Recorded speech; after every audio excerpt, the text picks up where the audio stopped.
여러분 안녕하십니까? 우선주의 하는데 뭐 그리 어려운 말은 아닙니다. 해석하지 않아도 설명하지 않아도 알 수 있는 말이 아니겠습니까? 굳이 한마디 덧붙여본다면 손해보는 장사는 안 한다. 우선은 내가 이익을 얻어야 한다는 말이 아니겠습니까? 언뜻 생각하면 이기적인 생각 같지만은 맞는 말입니다. 믿지는 장사만 해가지고는 안 된다는 얘기입니다. 우선주의라는 말은 현실 세계에서 아주 중요한 말이자 정부로서도 중요한 정책이기도 합니다. 트럼프 대통령은 이런 면에서 재정 적자에서 벗어나지 못하고 있는 미국 정부가 우선주의를 외치는 것은 잘 아는 일입니다. 그 중에 하나가 관세를 대폭 올리는 일입니다.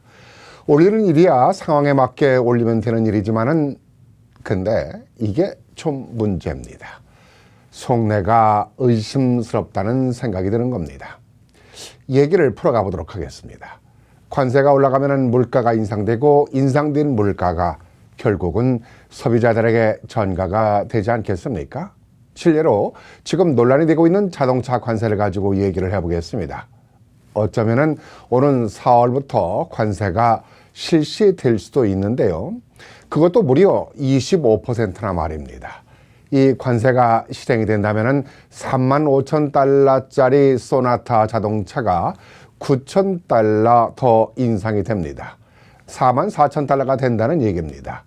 세금 또한 더 내야 하기에 실질적으로는 10,000달러 이상의 돈을 더 주고 구입해야 하는 겁니다. 상식적으로 이해가 가시나요? 현대 기아 자동차가 1년에 약 150만 대 정도 수출을 하는데요. 미국으로 말입니다. 이렇게 폭탄 관세가 오르게 되면 현대 기아 자동차는 무려 10조 원에 달하는 매출이 급감할 것이라고 합니다. 이것도 예상치에 지나지 않습니다. 어쩌면 이 이상의 매출 급감으로 한국 자동차 산업은 물론이고 대한민국의 GDP 경제에도 큰 영향을 가져올 수 있습니다. 자동차뿐만이 아니라 다른 반도체라든가 철강 등 다양한 분야에서도 실시되기 때문에 문제가 많습니다. 다른 나라들도 마찬가지로 관세 폭탄이 도미노 현상을 맞이하게 됩니다. 그러면 관세 폭탄으로 미국의 경제가 좋아질 거냐 하는 건데요. 전혀 그렇지가 않습니다. 미국 소비자들의 부담도 커지는 건 당연한 일입니다. 결국은 미국 경제에도 좋지 않은 영향을 가져온다는 게 경제 분석가들의 얘기입니다. 관세로 얻어지는 이익을 미국 부채도 갚고 국민들에게 5,000달러씩, 가구당 5,000달러씩 준다고 합니다.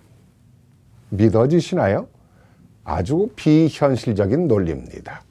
오히려 미 의회 예산국에 따르면 관세로 인해서 앞으로 10년간에 걸쳐서 미국 GDP가 1,650억 달러 감소될 거란 보고서를 발표를 했습니다. 그런데도 트럼프 정권은 왜 우선주의 정책을 내세우면서 관세 폭탄을 시행하려 할까요? 바로 이겁니다. 부자들의 세금 감면 정책을 눈 가리고 아웅하려고 하고 있기 때문입니다.